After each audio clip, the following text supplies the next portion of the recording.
everyone, I'm Captain Logan. And I'm Steve Maxey. And it's Powerpuff Month. Today, Steve and I are going to do a little commentary podcast on one of my very favorite episodes, Los Dos Mojos. Yes, this is a really, really fun one.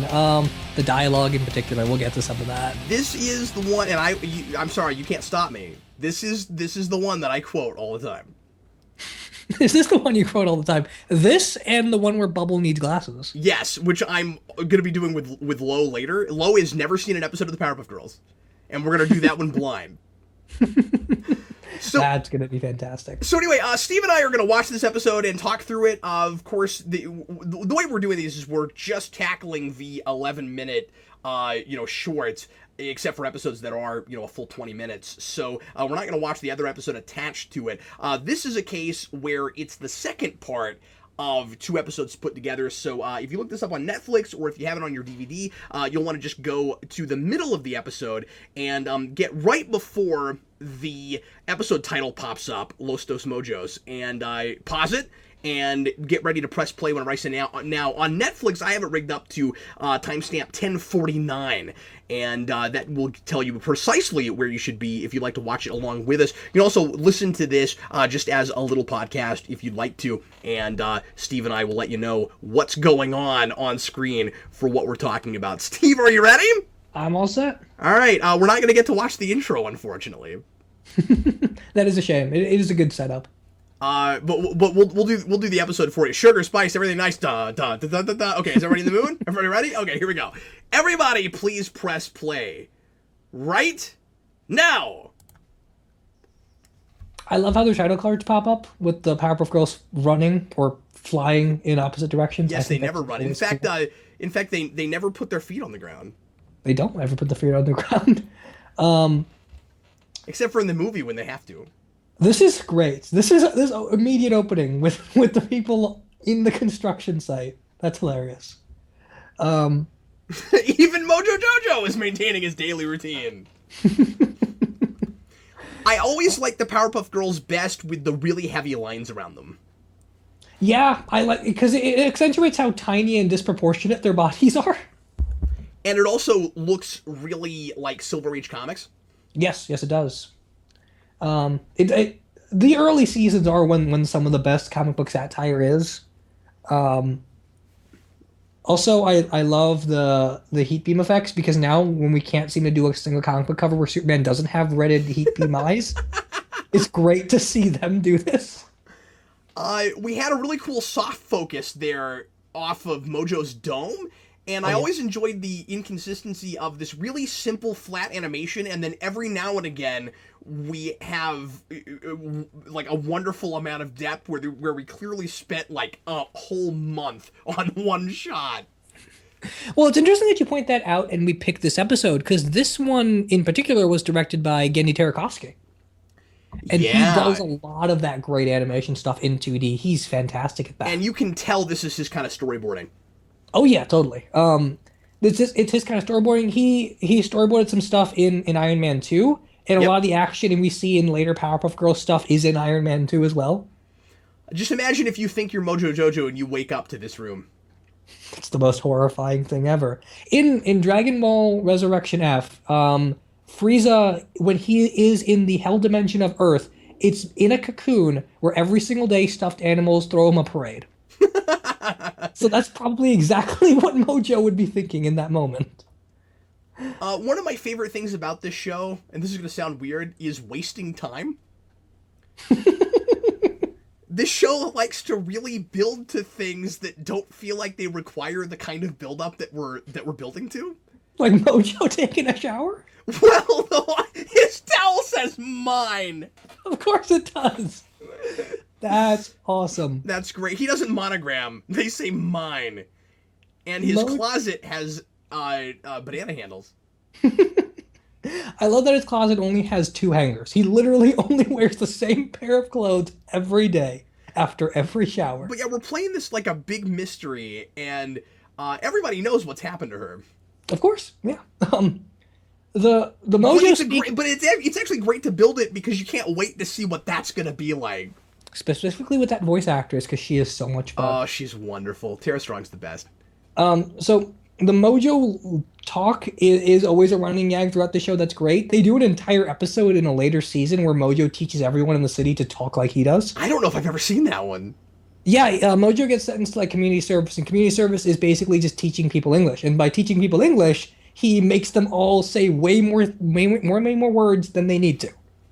And it's hilarious. Do you have the same thing I do where I can't watch a Powerpuff Girls episode with Mojo talking a lot without starting to accidentally repeat myself? Yep, I have that too. And Mojo still has his turban head with his towel. Why else would he be here only in his towel? What's that? He does only own one pair of clothes, because why else would he be in the middle of the city in his towel? Which is weird because maybe he learns from this, because in other episodes we see that he has an entire closet of Mojo suits. I don't know what's funnier. I think in the movie he does, and that would make that kind of a problem because that's a prequel. But I don't remember if I'm right about that. Well, now they're just making fun of comic book continuity. Yes, we'll chalk it up to that, Steve. Dun dun dun dun, and then it just like it takes the same frame and keeps zooming in on it over and over again. Oh, Bubbles as Mojo is the greatest thing ever. I'm Talking glad we Dog picked Never this Gets Old. episode. It's always a good idea to just jump to Talking Dog real quick, saying something and then jumping back. Yep. This is one of those episodes that was always on TV. Like, Cartoon Network used to do this thing where, or they still do it, where like the same 4 or 5 episodes of a show are constantly airing. And back in the day, this was one of them. Yeah, and who cares? Because it's one of the best ones. It is one of the best ones.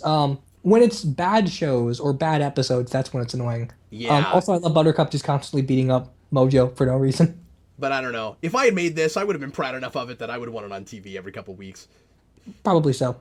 I like it. It's really funny. Yeah, Buttercup, you're an idiot. Why would you think that this is Mojo's master plan? It's like everybody in TNG in Deja Q thinking that Q would actually pretend like he didn't have powers. And furthermore, shut up! I love that Mojo's big argument is, I don't talk like that. I don't talk like that. I don't talk like that. I do not reiterate. Also... Repeat! Sorry, go ahead. Oh, no, you're fine. I was gonna say, there's another episode where Mojo gets the powers of the Powerpuff Girls. Yes. So it is fun to see Bubbles with her powers as Mojo. As Mojo, yeah, and honestly, their argument really ought to be, hey Mojo, you don't have those powers, dude. Because I'd love to see Mojo Bubbles' argument for why she's able to fly around and shoot heat beams and stuff. That's a really good point. Buttercup hanging in midair like that is pretty great. It is pretty great. And Bubbles eating fangs? How did Bubbles get sharp teeth? That's hilarious. That is one of the best exchanges in the whole series. It's time to meet your maker. You leave the professor out of this! That's fantastic. It is really difficult not to do a commentary on anything like this and just keep saying, and this part's funny, and this part's funny, because it's a cartoon. That's the point. It's the show, though. It's so quippy. It's so much fun to just sit there and quote it out of context all the time. the license plate on the back of the bus says kids. Of course. Because I guess the city of Townsville wouldn't have fit. It's just too long. They did used to be a line of, before pop figures were a thing, there were a line of Powerpuff Girls toys that were like pop figure size, and because their bodies were already that proportioned, it didn't have to change anything. Why is that not a thing yet? I don't know. I wish we got more of that, but there was. I wish in that line we got Bubbles as Mojo, because it looks really funny. Did that come out? No, it did not. I wish it did. Oh, that should come out. And also, Mojo in his monkey suit should come out. Bubbles is not my name. For the name Bubbles, it's not the correct name to address me by. Because it is not my name. If you were to address me by the name Mojo Jojo, that would be correct. I'm sorry, I can't help it. Oh my god, I love this extended dialogue. Yeah, and what's really great is the only thing better than this is the speech Mojo has at the end. Yes. Well, that and how Mojo saves the day. 2 is too many, and 3 is right out. Then he looks directly at the camera. Of course he does. It's so self-referential. It's great. We're about to do that zoom in on the frame again thing. Oh no, wait. Oh, I guess not. I thought we zoomed in there. It's been a while. And they slowed down. So you know it's a Gendy Karnakowski storyboard when that happens. Yep. When you have where it's not even animated, it's just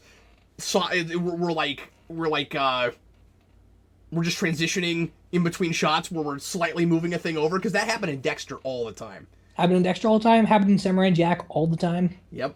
3 is right out. I love this. I love this speech. Mojo, at least take your costume from her before you do that. Like, so technically, Mojo hit her on the neck, and then he banged her head on the cement, right? Yeah. Because I think the episode plays it like Mojo is the one that saves the day, but technically it was the sidewalk. Oh yeah, that's a really good point.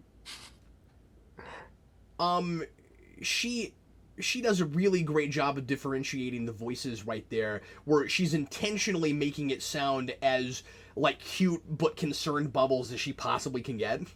Yeah, that's great. She knows exactly where that's happening in the episode, so she's like, I gotta make sure it sounds super Bubblish. Well, what's interesting is I think Bubbles, for the entire original series, had the most distinct personality of all the Powerpuff Girls, and in the new series, it's probably Buttercup. It's Buttercup. They are in love with Buttercup, and I'm in love with her. Like, if that series was the only Powerpuff Girls thing I saw, Buttercup would probably be my favorite character. She's great in the new stuff. I love her. She's hilarious. I'm just waiting for them to give me more cool bubble stuff in that. That's fair. Well, there it is. 11 minutes of awesomeness.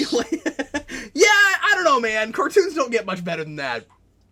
Yeah, I mean, I really like some of the stuff Cartoon Network's doing right now, but I do miss this stuff. I miss this show. I miss Dexter. I missed Ed, Edd n Eddy. Ed, Edd n Eddy was so good. I mean, I'm not saying there aren't other things that are as much fun as this, but it doesn't get much better than this. It's tough, for sure. Everybody, thanks as always for listening, and we'll see you with lots more commentaries and reviews and discussions about the Powerpuff Girls all throughout the month of May here on Geekvolution for Powerpuff Month. I am Captain Logan. And I'm Steve Baxter. Thanks again for listening.